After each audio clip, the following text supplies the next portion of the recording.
Por eso es que los exámenes son más fáciles, porque las estructuras, los hongos, el número de hongos que vamos a ver es muy reducido. Pero a medida que vamos avanzando en el curso, le vamos agregando muchísimos más posibilidades de resultados del examen, muchísimos más hongos, entonces se va complejizando. Listo, entonces, a ustedes les llega un paciente con una lesión en cabeza.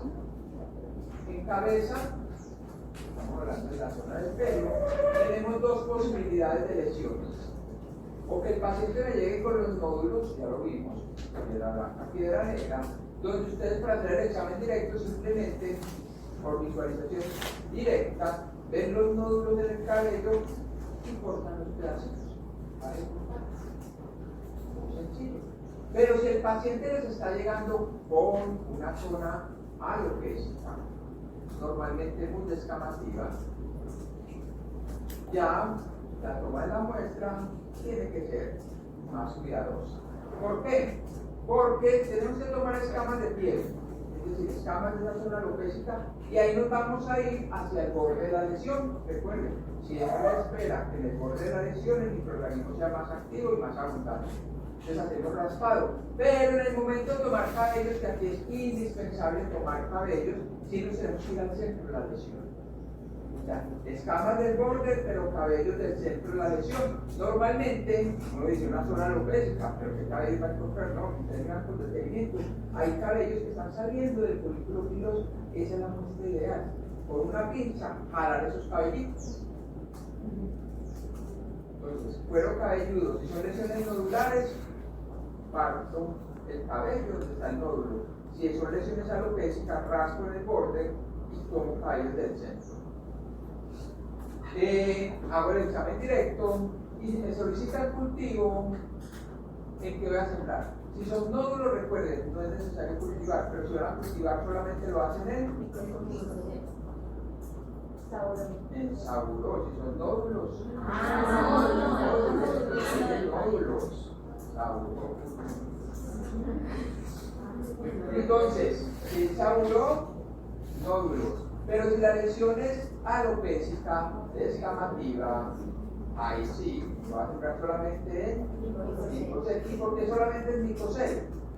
En saurome, que serían los dermatofitos. Ahí la única opción que tengo, si son hongos, es que sean dermatofitos, en una lesión alopécica.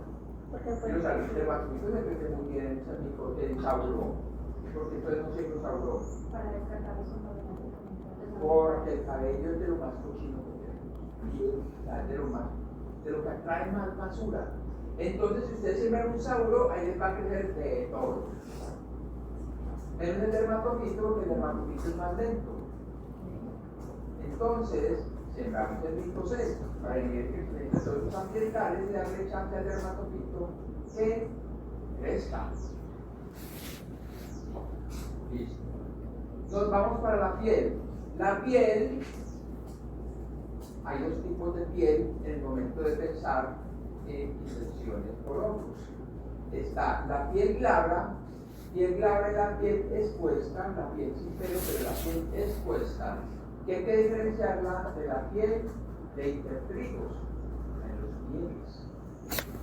Entonces, si estamos frente a una lesión en piel glabra, que normalmente son lesiones anulares, o sea, redondeadas, descamativas en el centro, más bien hipoclónicas, pero en el borde activo. ¿Qué es un borde activo? Es un borde levantado, eritematoso y muy descamativo. Cuando tengo ese tipo de lesiones, voy a raspar en el borde. Se supone que el hongo está creciendo de manera centrípeta, de adentro hacia afuera. Si yo tomo en el centro, corro el riesgo de no ver nada o ver estructuras viejas del hongo. Entonces voy a tomar en el borde, que precisamente es el proceso inflamatorio y descamativo que está indicando que ahí es donde el microorganismo está más activo. Entonces hago el raspado y hago el cabacho. En el momento de cultivar, ¿en qué lo voy a sembrar? Si es piel glabra, micocel solamente. Nuevamente, ni una levadura ni un moho ambiental van a estar ahí causando patología.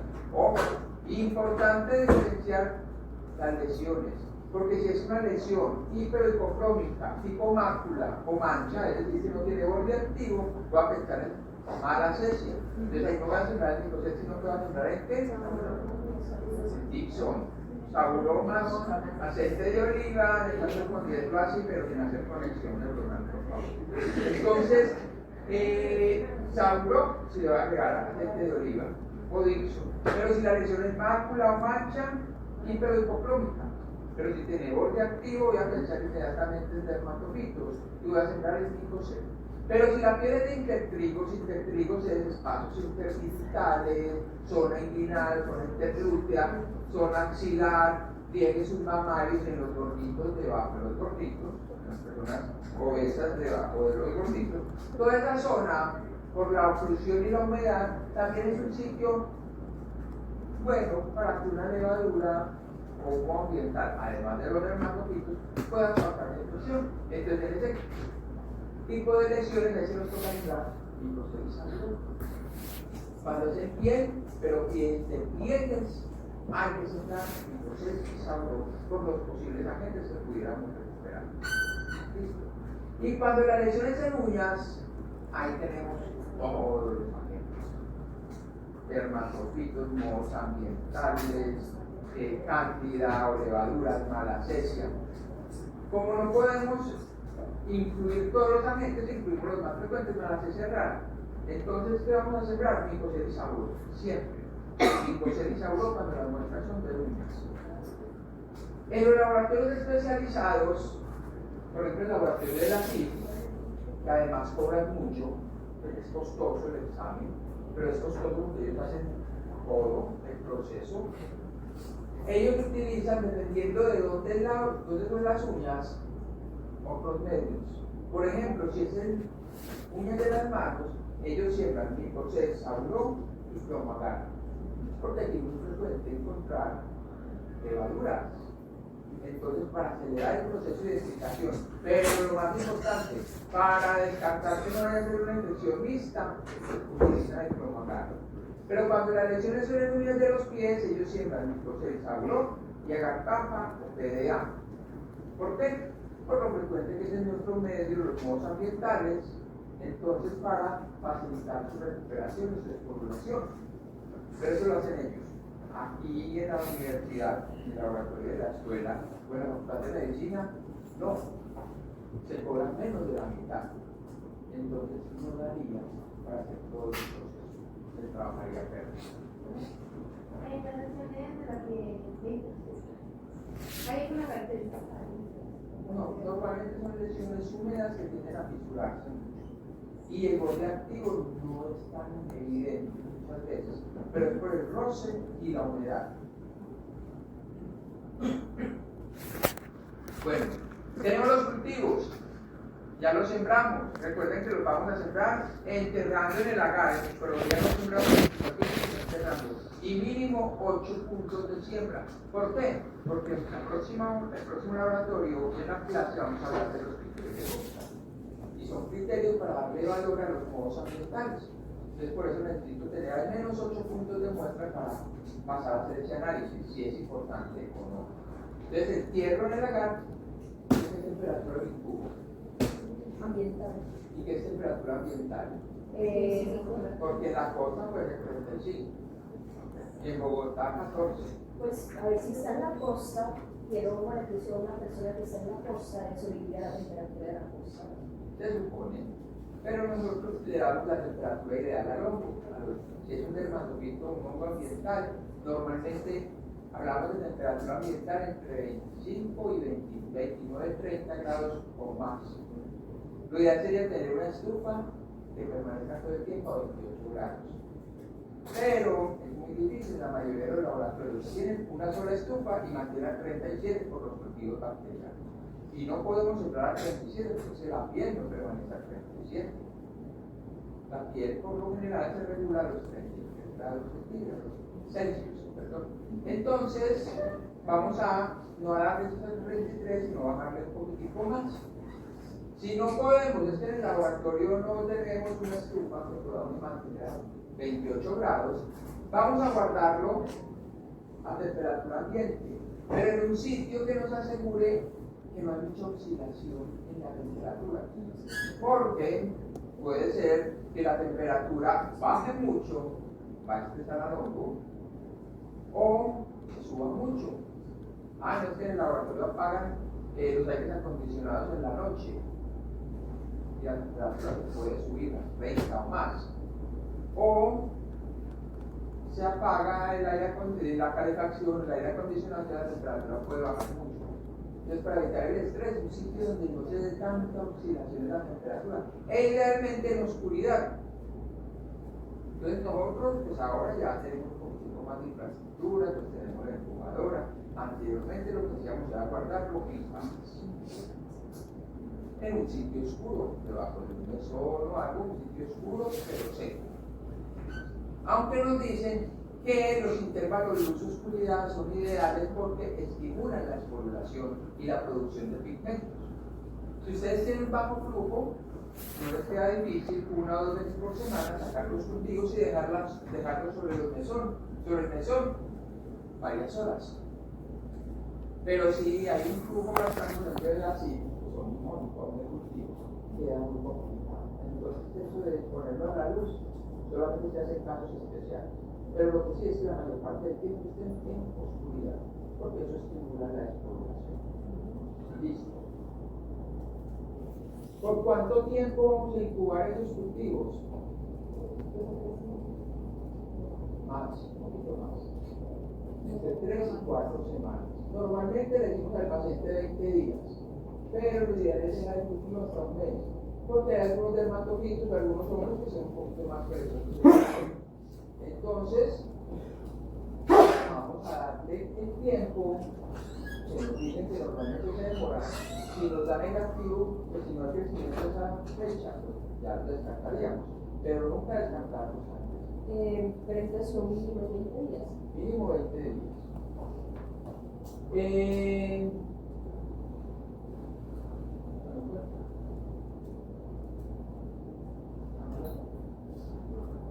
Bueno, entonces 20, 30 días. Eso no quiere decir que yo voy a esperar al día 20 o al día 30 para revisar los cultivos.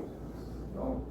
Con los dermatofitos hay un problema, y es que ellos hacen algo que se llama pleomorfismo. ¿Qué es pleomorfismo? Perder las características típicas. Entonces, si a mí se me olvidó, pues se me olvidó, no, yo digo, no, es que a ese paciente le va a dar el resultado en 20 días, entonces va a leerlo al día 19. Puede ser que el dermatofito, ya la colonia, que era típica, con el color que vamos a ver la próxima semana, una textura particular, que hace una mota de algodón blanco. Y yo le hago una placa y no observo sino imidoclamidoconidis. Perdí la oportunidad de identificar, porque no hice la placa en el momento que era. Nosotros revisamos mínimo 1 vez por semana, de serían 2, y más si son muestras sistémicas. Pero si hay un alto volumen en el laboratorio no va a quedar tan fácil. Entonces nosotros al menos 1 vez a la semana revisamos. Revisamos los cultivos del paciente y decimos, está empezando. Si nos ponemos a molestar a una colonia que está empezando, corremos el riesgo que se nos muera o se nos contamine. No, decimos, está empezando. La próxima semana voy a revisarlo. Pero con algunos dermatofitos, por ejemplo, Microsporus nanicia, a la semana ya tenemos colonias completadas. Entonces yo ya podría tener el resultado en cuestión de 8 días. Entonces cuando tengamos unos meses ya se vean hechos. Cuando ya se creciditas y con pigmentos, no una mota de algodón, que la mayoría comienza así. Entonces ahí se puede hacer empezar el proceso de identificación. Si no, a la segunda semana revisan y hay veces, por ejemplo, con tricofitos, entonces hay que dar un poquito más de tiempo. Seguramente la tercera semana nos va a tocar hacer una preparación. Le hacemos la placa y en la mayoría de los casos, tanto con los dermatofitos como con los mohos ambientales, la placa es suficiente para decir género y en algunos casos hasta especie, o por lo menos complejo de especie. Y listo, ya se puede informar al médico los resultados del cultivo. Muchas veces no, pero hay oportunidades de transparecerlo, pues no. O se me pasó en el pleomorfismo y estoy viendo puras hifas y clamidoconidias. ahora qué voy a hacer. No puedo llamar, no es necesario todavía. Pero yo voy a llamar al paciente otra vez. Llamar al paciente es que no se gasta el pasaje y además vamos a quedar supremamente mal. Porque puede ser pues, un procedimiento habitual tener que repetir en algunos pacientes los motivos, pero por el mismo procedimiento. El paciente no va a pensar eso, el paciente va a pensar eso. Pero con la muestra se les contaminó, hicieron mal en el laboratorio. Entonces también vamos a perder credibilidad. Entonces, evitar al máximo tenerlo que volver a llamar. Entonces, en ese caso, cuando no me expolió o cuando ya por algún motivo se me pleomorfizó o se me contaminó, bueno, no se me contaminó, ahí no me quiero llamar a la universidad. O, pero si no me está esporulando, o se pleomorfizó, yo puedo en el laboratorio inducir la exfoliación. Hay varios métodos. El método más sencillo que se puede implementar en cualquier laboratorio es el microcultivo.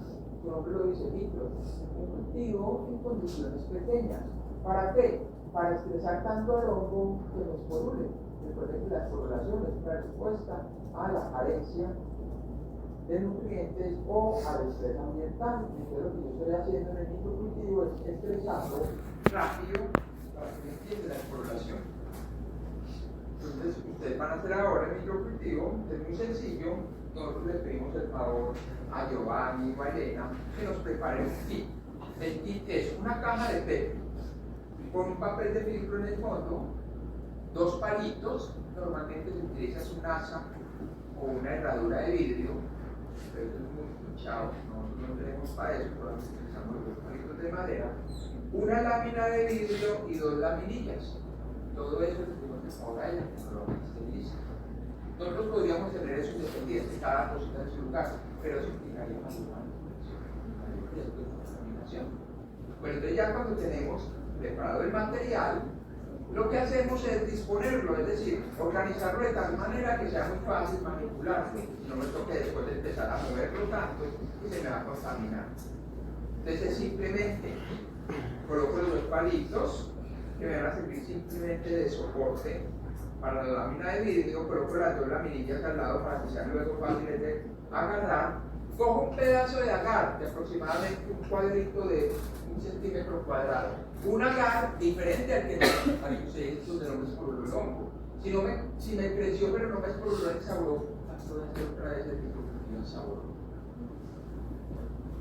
Utilizo un PDA, un agar arroz, bueno. Parto 2 pedacitos, los coloco en la laminilla y cojo mi colonia problema y con un estilete. Es un estilete, simplemente una asa de chuzo, pero gruesa. No estas endebles, sino estas cositas. ¿Por qué? Porque con eso voy a partir pedacitos de la colonia, pero pedacitos chiquiticos. Y los voy a inocular en ese pedazo de agar, ese cuadrito de agar que coloque sobre la lámina. Voy a hacerlo o en los extremos, pues en los vértices, o en la mitad de cada lado. Y luego simplemente pongo una laminilla encima y lo dejo. Dependiendo si es un dermatofito, lo reviso unas semanas y es un hongo ambiental en 2 o 3 días. Ahí el hongo va a crecer y va a crecer pegadito a la laminilla. Entonces me van a quedar las estructuras muy organizaditas. Y cuando vean evidencia, la próxima semana lo vamos a revisar. Cuando mire el microscopio, el microcultivo y vea que ya hay esporulación, yo lo retiro. Y simplemente levanto la laminilla y la coloco una gotita con azul de lactofenol. Y ahí espero que lo ponga esporulante y lo pueda identificar bien. No voy a montar un microcultivo porque tengo mucho medio de cultivo, entonces voy a sembrarlo directamente en el PDA, en la agararroz. Bueno, lo pueden hacer, pero hay que darle más tiempo porque va a tener en exceso para crecer y se va a demorar un poco más en esporular. O no, yo no voy a hacer microcultivos, me voy directamente a las pruebas de identificación en la guía de la ciencia. Si tiene con qué, hagan las pruebas de identificación para decir cuál es el más bonito o cuál hongo es. ¿Listo?